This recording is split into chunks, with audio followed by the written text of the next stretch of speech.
Sit, boo-boo, sit. Good dog. How many people think this is the bad turn in my True Hollywood story and you're watching it live? I gotta tell you, I was doing this years before you in the 70s. I don't want to age myself now, but we had Coleco handheld football. Anybody here remember that? You got the iPad. We had the Etch-a-Sketch. It was red. Much easier to operate. 2 buttons, vertical, horizontal. You didn't even have to hit delete. You You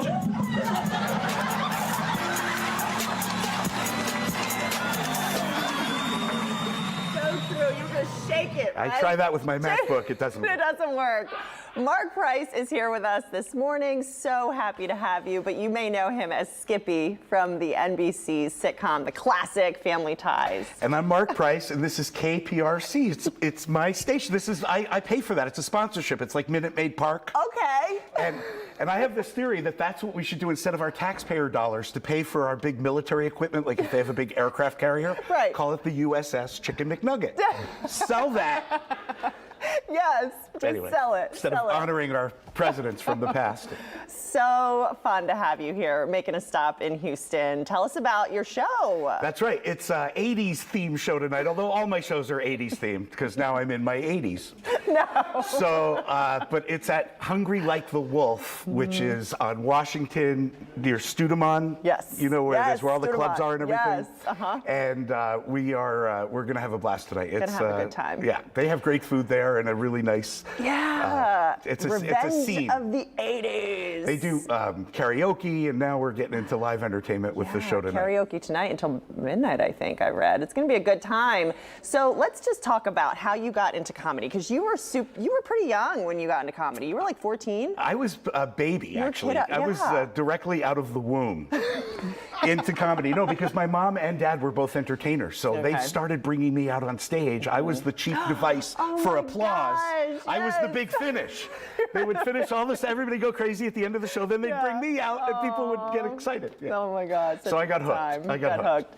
And then, of course, obviously, we can't talk about you without talking about Family Ties. Huge fan, by the way. Watched when I was a kid.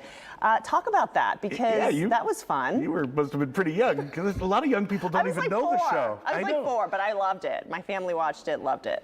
Well, I was just lucky to be a little part of something that terrific and to work with Michael J. Fox and the whole cast. And we had great writers and producers, and I never went to school, right? Like they didn't know that on the show. They thought I was going to school, but I didn't pay attention. I didn't read a book ever, but I read the scripts, and I was learning from my college professors, the cast and crew of that show. So. Oh, wow. Yeah. And your stop here in Houston is kind of like that connection, right, with Michael J. Fox. It's part of this big tour. You're helping to raise money. Yeah, we're raising money for the Michael J. Fox Foundation at every stop on the tour by selling the merchandise 100% for Michael J. Fox Foundation. And then some of the shows we do 100% of the ticket sales, and we're trying to really boost awareness that they're doing a great job. You know, they just had a major breakthrough. Yes, and I saw that. They put so much of the money directly into the research. It's not like one of those charities where a lot of the money goes to people. Overheads. Yeah. They do a great job at really getting it to where it needs to be. What was it like working with him? TeamFox.org, by the way, Skippy Squad, if you want to make a donation. TeamFox.org. You said you learned a lot when working with Michael J. Fox. You guys were both young kids. Well, I was a little younger. You got to remember that. Yeah. So it's a big difference, right? By the time the show ended, he was 27 or something like that, and I'm 21, and it's no big deal. But at the beginning, you know, I'm 14, and he's in his young 20s, and it's a big deal. It's different. But he never treated me like a little kid. He always treated me like an equal and took me under his wing and taught me comedy and taught me all kinds of things. All the good stuff. Yeah. Let's talk about how can people, obviously they can buy tickets at the door if they're interested in going tonight. Yeah, they can call the Hungry Like the Wolf. They have a website up with a link and all that good stuff. And if they can't catch you tonight, you're going to be around this weekend?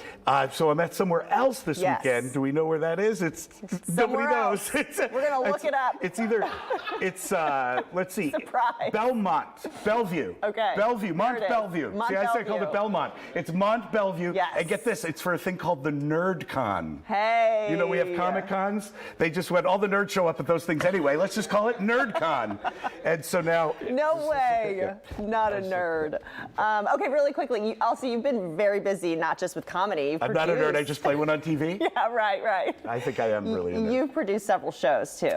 I was behind the scenes for a while doing cable and working on a couple of network specials and things like that, and I loved it. But you're focused on comedy. What's your favorite? What's your favorite? Stand-up comedy. It's my favorite. You know, my heroes, Jay Leno and Jerry Seinfeld, you ask them what they do for a living, they don't say TV star. They don't say host of The Tonight Show. They say stand-up comedian. I love it. All right.